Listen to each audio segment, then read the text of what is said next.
Shelves are empty yet again, and it could reportedly be months before they're stocked to normal levels. Industry insiders saying that the supply chain struggle is not a quick fix right now, and that's because of the labor shortages as well as inflation. Not a good combo. Fox 5's Tisha Lewis joining us live from Woodbridge, Virginia, with more on this. Tisha, I mean, everybody on Nextdoor and all of these platforms, online neighborhood platforms, they're sharing their pictures and talking about this.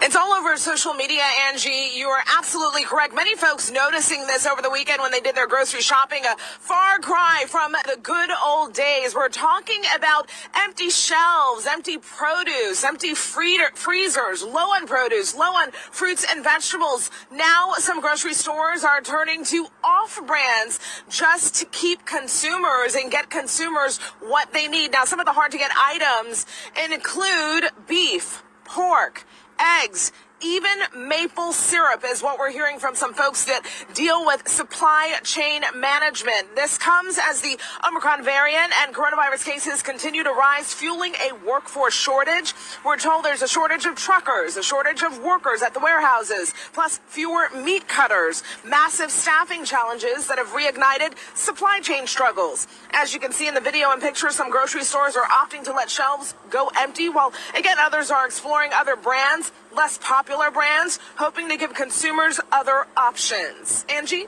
And so, Tisha, can you walk us through this and break it down in the simplest form? Just how is this happening?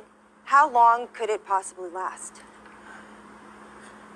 Well, those are the big questions tonight, right? So here's the easy version 101. Let's say you have a bakery. The bakery cannot get the ingredients they need to bake bread. They supply that bread to grocery stores. So in turn, the grocery stores don't have the bread. So they're turning to alternate options. That's an easy way to describe it. What we do know is that we could be in this crunch at least for the next 6 months.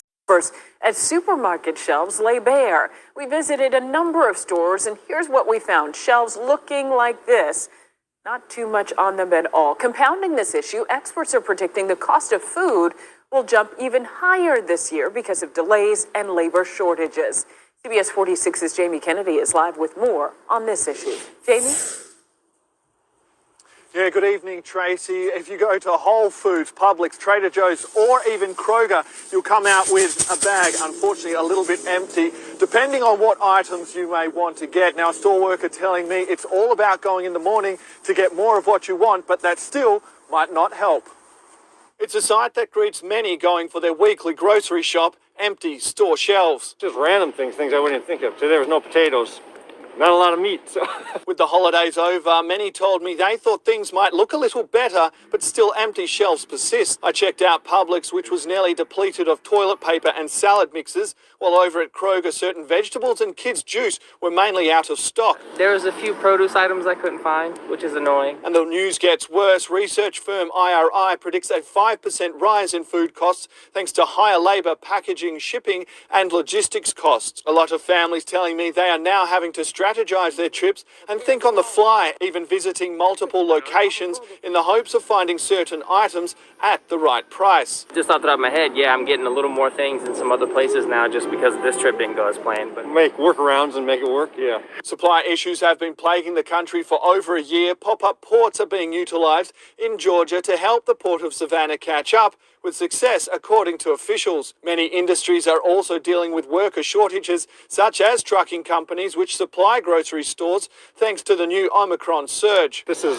seems to be unique stuff we're dealing with now, so another round, so hopefully this will pass quickly.